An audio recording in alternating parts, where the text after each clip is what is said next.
This is Programme 8 of VideoTel series on practical marine electrical knowledge.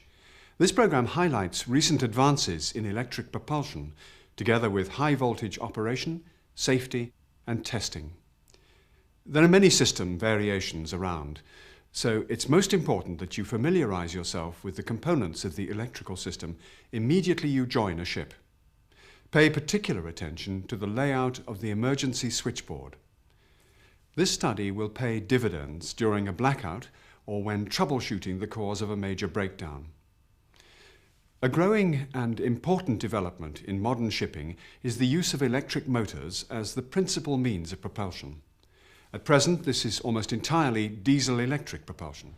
But in the future, it's likely that gas turbine electric will become popular as well. In addition to propulsion, especially in the cruise liner sector of the market, there are many other services which utilize the generated electric power.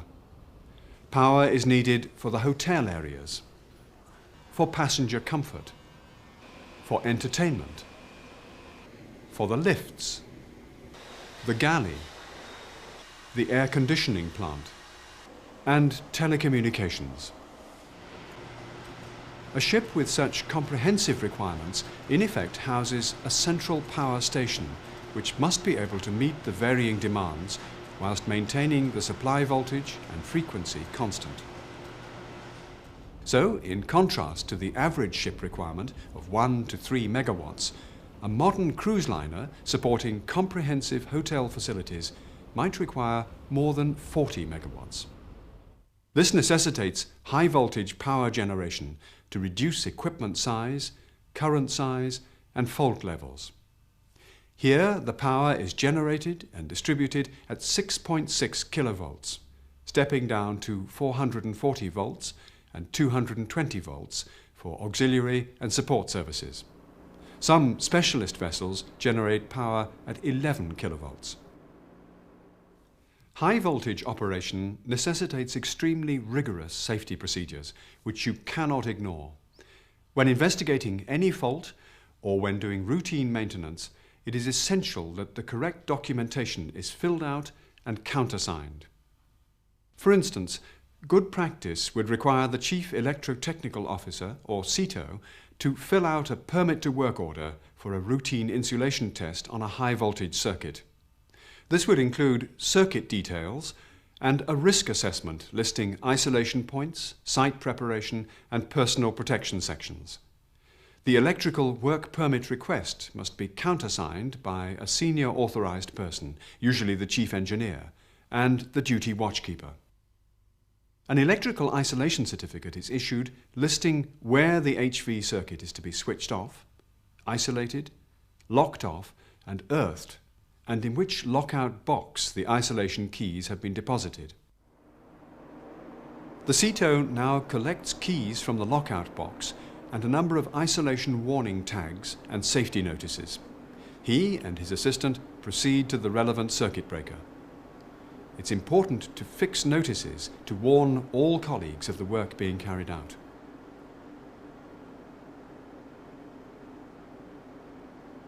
The circuit breaker is isolated by firstly switching to the test position, then opening the cabinet and removing the auxiliary umbilical connector, and then by manoeuvring the breaker out on its truck.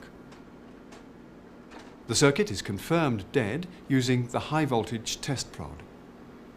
Firstly, it is checked for correct operation using a special test unit. Note that this check must always be performed before and after using the HV prod. The prod's earth lead is connected to a point in the cubicle, and the individual phases of the circuit are tested with the prod and confirmed dead.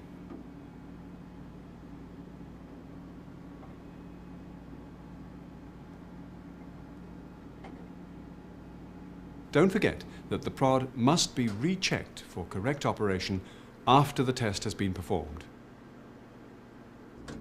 When satisfied that the circuit is dead, the cubicle shutters are locked off and the CETO attaches a label confirming it is isolated, the bottom half of which is torn off and attached to the permit to work.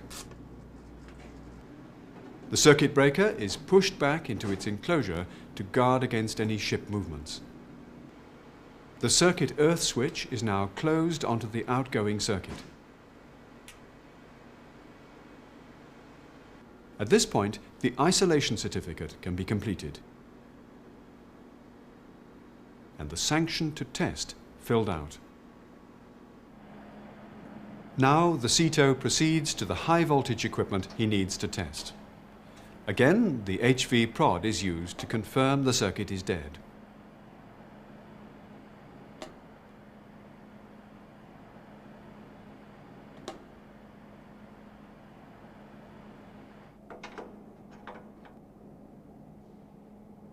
Portable earth leads are connected to each phase to form a local additional earth connection for operator safety.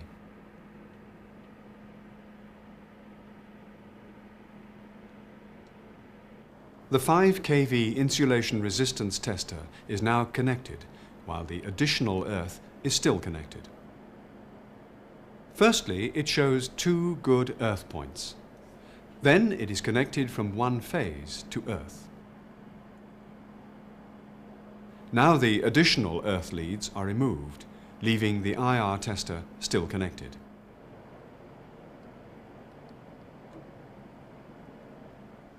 Back at the circuit breaker, the main earth is also disconnected.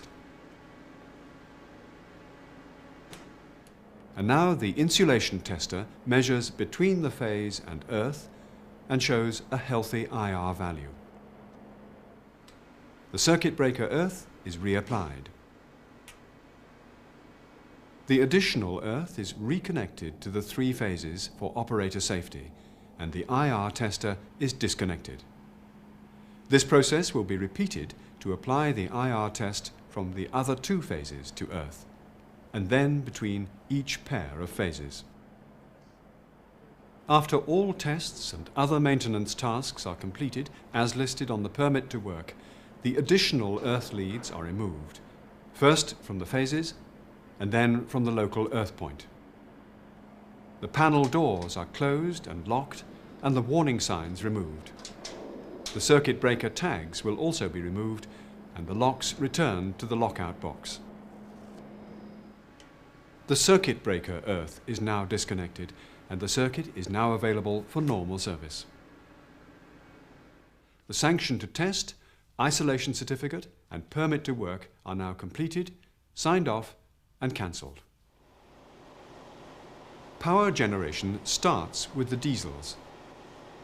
Each diesel engine has its fuel input regulated by a Woodward electronic governor to maintain constant speed in order to obtain constant generator frequency of 60 Hz. The main 6.6 kV switchboard will be separate from the engine control room. Here are the 6.6 kV bus bars and the main protection relays. These protection relays continuously monitor critical operation levels such as currents, voltages, earth leakage, unbalanced loading and temperatures, and where necessary give an alarm and trip a main circuit breaker. The breakers will be of the air type or the more modern SF6 gas-filled type, or even the vacuum interrupter type. Also in the 6.6 area are the generator AVRs, automatic voltage regulators, the synchronizing panel, and the propulsion motor excitation control units.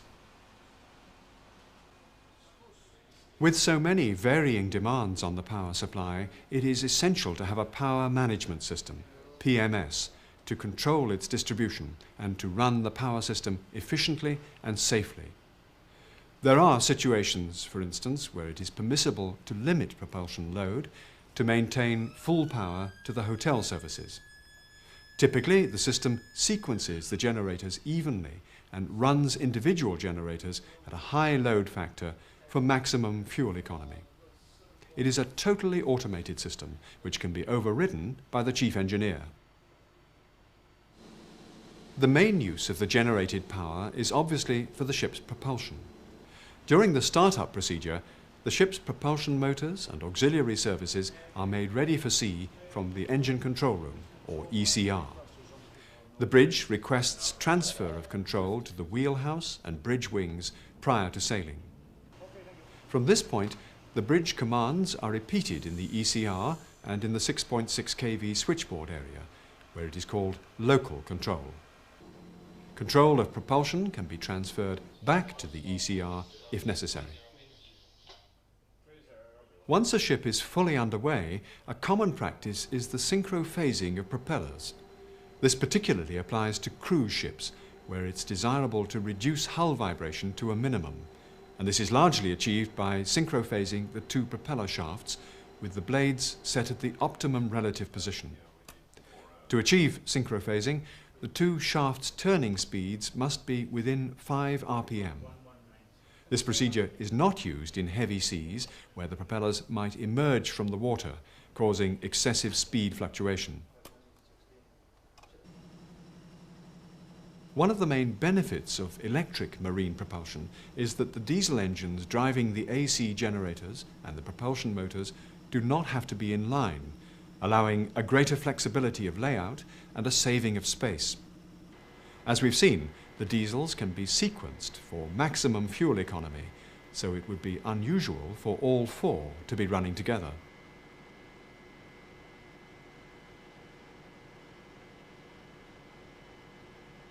At the non-driving end of each propulsion motor are housed the shaft speed and position pickups. These provide essential information to the power management system and are crucial in defining the position of the rotor for pulse mode operation at very low speeds. Marine propulsion motors are almost universally AC. In some cases, the chosen configuration is induction motors running at constant voltage and frequency, linked to controllable pitch propellers. Some specialist vessels, such as cable layers and offshore drilling rigs, may use DC motor drives, but their power capability is limited by the low-voltage rotating commutator, which requires increased maintenance. A significant modern development is the use of variable speed drive technology. This entails the use of static converters feeding variable frequency AC to synchronous motors driving fixed pitch propellers. Because all the equipment on the propulsion side is operating at high voltages, an interlocking key system is in place to ensure that each unit is properly earthed and disconnected before access can be gained. Again, a permit to work and isolation certificate would have been completed, and circuit earthing would have been applied before entering the high voltage area. Power from the 6.6 kilovolt mains is stepped down to 3 kilovolts by the propulsion transformers. Each converter is fed from a separate propulsion transformer, one wound star-star and the other wound star-delta. This combination assists in the reduction of voltage harmonics on the 6.6 kV supply side.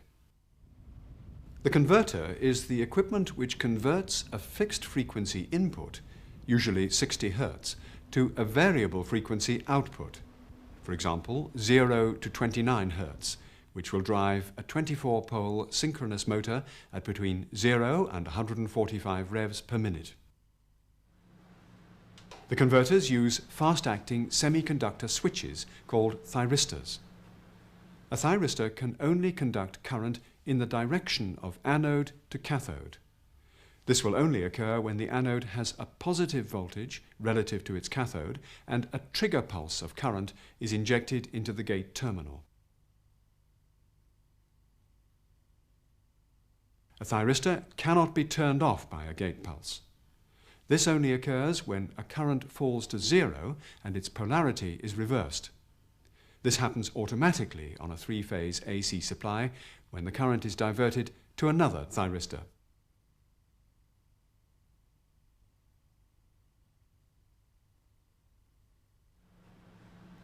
A perfect switch has no power loss, as it will have 0 resistance when closed for current flow and infinite resistance when open. A conducting thyristor develops about 1.2 volts between anode and cathode, so when carrying, say, an average current of 1000 amps, the power loss is 1200 watts. This heating effect is rapidly dissipated by a finned aluminium heatsink to avoid thermal breakdown. Further cooling effect is obtained by forced airflow over the heat sinks or by direct water cooling through ducts in the aluminium. Water purity is important and its conductivity is measured in microsiemens. Frequency converters can switch as AC, DC, AC, the synchroconverter type, or AC, AC, known as cycloconverters. This is a three-phase synchroconverter. It takes fixed frequency AC and under computer-controlled switching converts it to variable frequency AC and changes the motor voltage in proportion. The converter is in two identical sections: the network bridge, essentially the controlled rectification stage, and the machine bridge, the controlled inversion stage. The bridges are connected by the DC link reactor coil, which provides a controlled current source to the inverter stage. This is housed and cooled separately. The variable three-phase output is fed to the motor. Computers control the converters. There is one computer per propulsion motor. To ensure smooth running and to have built-in redundancy, there will be 3 computers available. The third computer is online and tracks normal operations, but to ensure that it will cope with handling the propulsion on load, it will be regularly switched into service. To achieve this, the power supply to the propulsion motor has to be switched off before the changeover of the computers. In a synchronous AC motor, the rotor magnetic poles are locked in synchronism with a rotating magnetic field produced by the three-phase stator windings.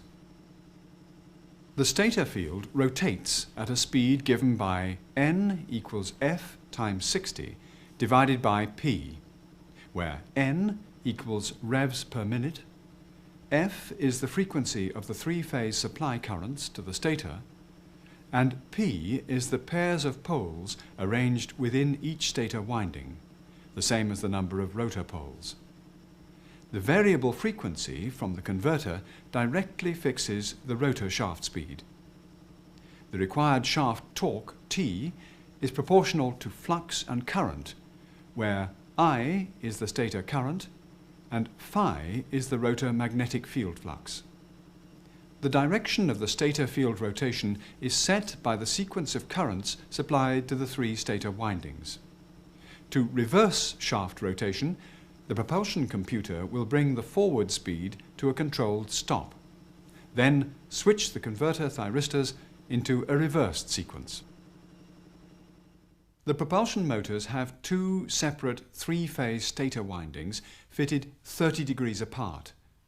This arrangement creates a 12-pulse torque to reduce shaft vibration. In an emergency, it would be possible to run as a half motor with reduced power output, but the 6-pulse operation will increase vibration and voltage harmonic disturbance. Each half motor is fed from a separate converter. A synchronous motor has field poles mounted on its shaft which lock into synchronism with the stator rotating magnetic field. The rotor field requires a DC current to magnetize each pole to the required strength to produce the shaft torque. The DC field current is obtained from a small shaft-mounted rotary AC exciter, also called a rotary transformer, which supplies shaft-mounted diodes. This is called brushless excitation, as no moving contacts are used. The AC supply to the exciter uses an AC-AC thyristor controller. There is a spare excitation unit which can be switched to replace either the port or starboard unit.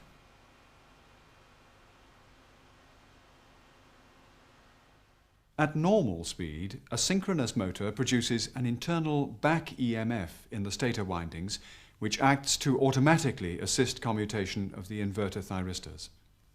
However, at very low shaft speeds, 10% of normal or less, The back EMF generated is too low for this purpose.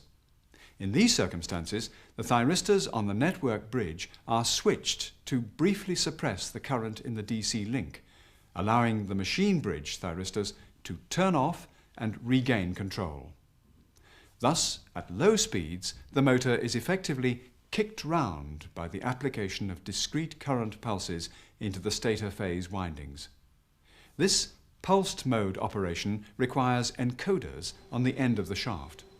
They sense the actual position of the rotor poles and ensure that the DC link current is directed through the machine bridge thyristors to ensure shaft rotation and direction at low speed.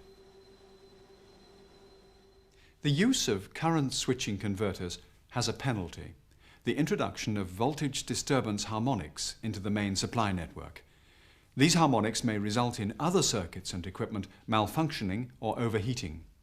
The dominant harmonic frequencies are 5, 7, 11, 13 and 17 times the 60 Hz supply frequency, and the size of the harmonic voltages are approximately the reciprocals of those numbers, i.e. 20%, 14%, 9% and so on. Here we see the AC supply voltage has harmonic disturbance, showing as small spikes on the sinusoidal waveform. This is because the propulsion is running without harmonic filters, which have tripped out due to a fault. The harmonic filters are circuits with very low impedances which are tuned to the troublesome harmonic frequencies. The filter action is to absorb unwanted harmonic currents caused by converter switching.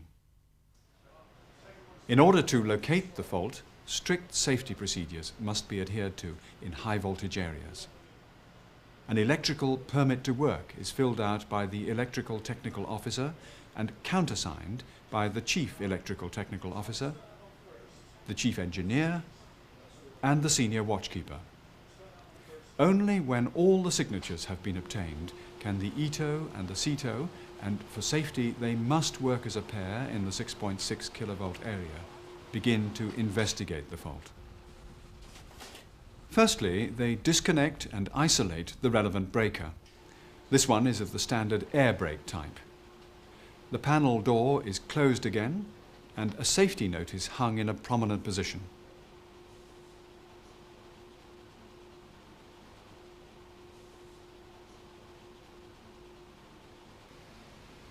At the back of the cabinet, the cable is connected to earth through an earthing switch.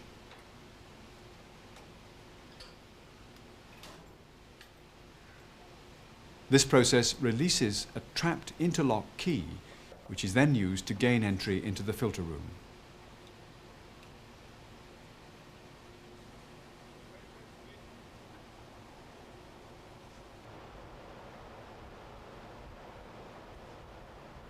In the filter room, a temporary earth is applied for a few minutes to ensure full discharge of the harmonic capacitors.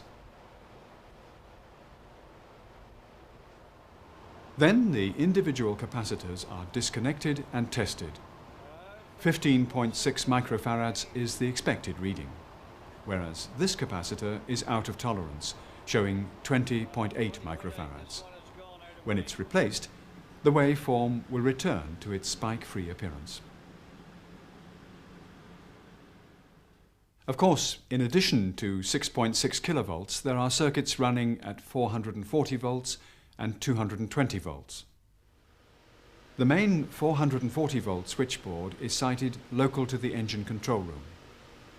There will be substations at strategic positions around the ship, stepping down the voltage for use in such areas as the galley, the lifts, and the air conditioning compressors. Electrical circuit equipment requires special protection relays, which are usually fitted on the front panels of main and sub-switchboards. Periodic maintenance testing of such relays is necessary to confirm their operation and accuracy. This work requires calibrated test equipment and is usually done by outside contractors during a major refit in dry dock. The equipment injects a set current and records the time for the relay to trip.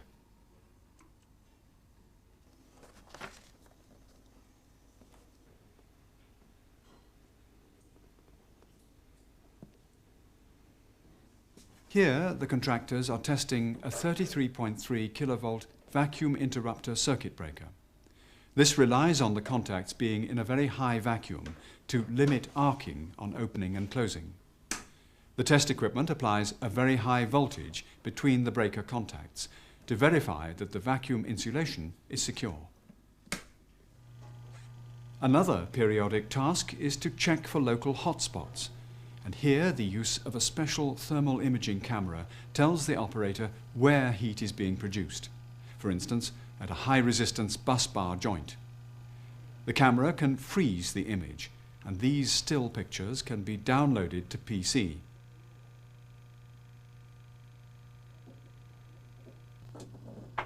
A recent development is the introduction of special observation ports at the back of the high voltage cabinet to allow thermal observation without compromising safety.